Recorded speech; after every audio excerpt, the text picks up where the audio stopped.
হার মধ্যে যেহেতু অনেক অন্যায় কথা আছে, আপনি বুঝে শুনে ভোট দেন। এই কথা কখনো ভাববেন না, এসব প্রতারণাতে আসবেন না যে নাতে ভোট দিলে দেশের উন্নতি রুখে যাবে। নির্বাচন কমিশন হোক, সরকার হোক, বিদেশিরা হোক, আমাদেরকে এক ধরনের কিসের মধ্যে ফেলেছে? যন্ত্রণায়, পেরেশানিতে ফেলেছে। নিজেকে বাধ্য মনে করবেন না যে আমাকে হাতেই দিতে হবে। একটা পেরেশানি, একটা যন্ত্রণার মধ্যে ফেলা হলো জাতিকে। ভোট দিলে সবগুলোর উপর হ্যাঁ বলো, আর না বলতে হলে সবগুলোর পুরো না বলো।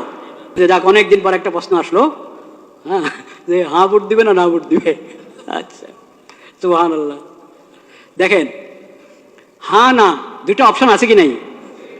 অপশন যখন দুটো আছে, এখন সবাই তো বলছে, সরকারও চাচ্ছে হাতে ভোট দেওয়া হোক।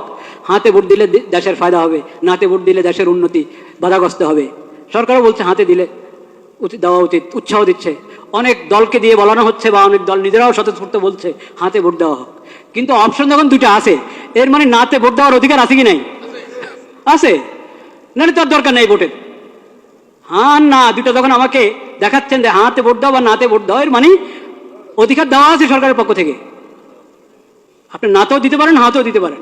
নাতে দিলে এটা অপরাধ হবে না, দণ্ডনীয় অপরাধ হবে নাকি নাতে দিলে? তাহলে আর হ্যাঁ না দুইটার ভোট অপশন রাখলো কেন? আপনি বুঝতে হবে আপনি কি করবেন। বাধ্য হয়ে দিবেন না ভোট, নিজেকে বাধ্য মনে করবেন না যে আমাকে হাতেই দিতে হবে। বাধ্য করে না কেউ আপনাকে, কিন্তু এক ধরনের যন্ত্রণায় ফেলেছে আমাদেরকে। নির্বাচন কমিশন হোক, সরকার হোক, বিদেশিরা হোক, আমাদেরকে এক ধরনের কিসের মধ্যে ফেলেছে? যন্ত্রণায়, পেরেশানিতে ফেলেছে।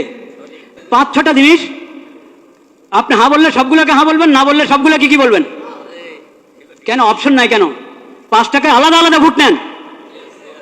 আপনাদের কি সিলের টান পড়ছে, না কালি কাগজ, না কিসের টান পড়লো?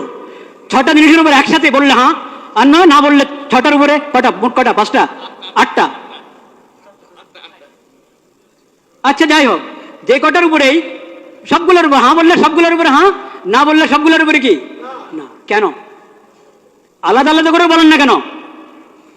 এখন তো মানুষকে মুসিবতে ফেললেন।